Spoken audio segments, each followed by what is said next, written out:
Lanaudière à travers bois aborde la réalité de 4 grands secteurs d'activité forestière. Ce bref portrait a été réalisé au cours de la fin de l'été 2013, 6 mois après la mise en application du nouveau régime forestier du Québec et de la stratégie d'aménagement durable des forêts par le ministère des Ressources naturelles. Tous les intervenants qui ont accepté de parler dans leurs mots de leurs réalisations, contraintes et défis en regard de la forêt ont en commun une grande passion pour leur territoire. Bonjour, je m'appelle Pascal Lachance, je suis propriétaire de Bois-Franc-Lanaudière. Donc bonjour, mon nom est Régent Lachance, je suis président et propriétaire de la compagnie Produits forestiers Lachance qui est située à Saint-Émilie-de-l'Énergie.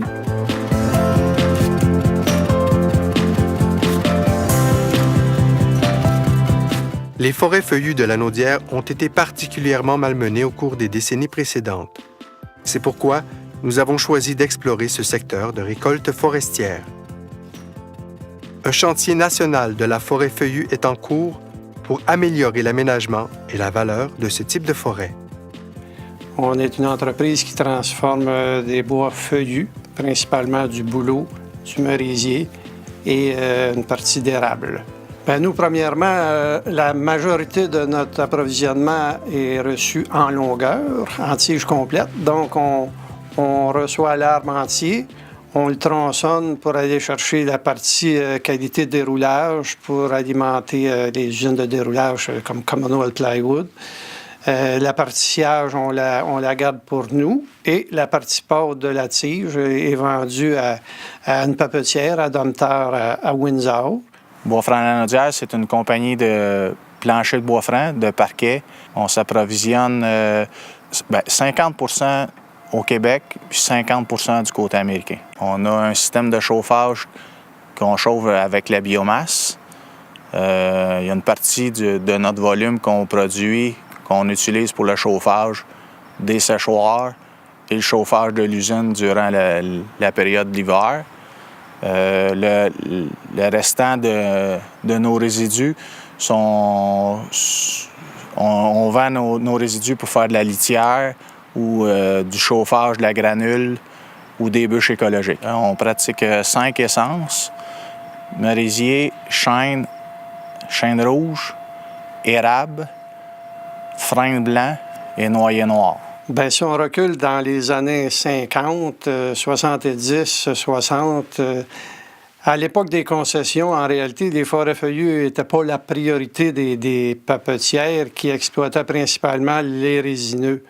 Donc, la petite partie de feuillus qui a été récoltée à ce moment-là, étant donné que les moyens de transport étaient difficiles puis tout ça, ça l'obligeait les exploitants à sortir juste la première qualité, obligé dans le sens que ça l'a forcé l'industrie à se retrouver avec un volume de qualité plus dégradé dans les années futures. Puis quand les volumes sont revenus la propriété de l'État, donc après 75, 76, 80, à la suite des concessions, le volume qui a resté dans les forêts feuillues était de qualité moins intéressante, mais quand même exploitable. Mais la forêt, c'est comme un jardin. Il faut que ça soit récolté. Fait que c'est important de couper, mais c'est important aussi de faire de la plantation après, faire la gestion des forêts, que ça soit bien fait. On récolte seulement entre 30 et 40 % des arbres dans les forêts feuillues, puis souvent dans les qualités les moins belles. Donc, il faut doser tout ça avec la récolte l'aménagement dans la récolte de qualité inférieure, tout en permettant à l'industrie quand même de survivre avec des tiges de meilleure qualité. Depuis le 1er avril 2013, avec le nouveau régime forestier, les zones de coupe sont attribuées directement selon la maturité des peuplements, feuillus ou résineux. Les coupes avaient été planifiées à 100 % par le ministère des Ressources naturelles.